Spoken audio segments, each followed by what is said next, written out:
సంధ్య థియేటర్లో తొక్కిసలాటల ఘటనలో ముగ్గురు అరెస్టు. మీడియా సమావేశంలో మాట్లాడుతున్న చిక్కడపల్లి ఏసీపీ రమేష్ కుమార్ మరియు సిబ్బంది. ఆర్టీసీ క్రాస్ రోడ్లోని సంధ్య థియేటర్లో ఈ నెల 4న జరిగిన తొక్కిసలాట, ఒకరి మృతి ఘటనలో థియేటర్ యజమాని, ఇద్దరు మేనేజర్లను అరెస్టు చేసి రిమాండ్కు తరలించినట్లు Chikkadpally ACP L Ramesh Kumar, inspector Raju Nayak, SI మౌనికల వెల్లడించారు.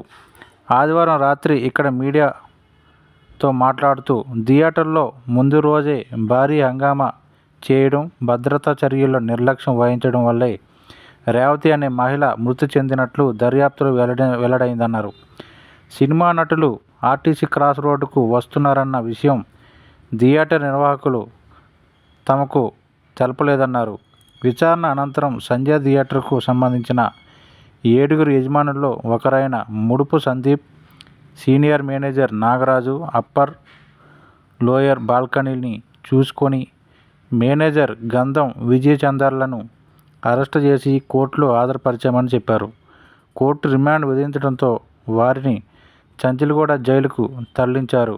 ప్రస్తుతం ఆసుపత్రిలో చికిత్స పొందుతున్న బాలుని పరిస్థితిపై లీగల్ టీమ్ను సంప్రదించి తదుపరి విచారణ నిమిత్తం హీరో అల్లు అర్జున్కు నోటీసులు ఇస్తామని పోలీసు అధికారులు స్పష్టం చేశారు.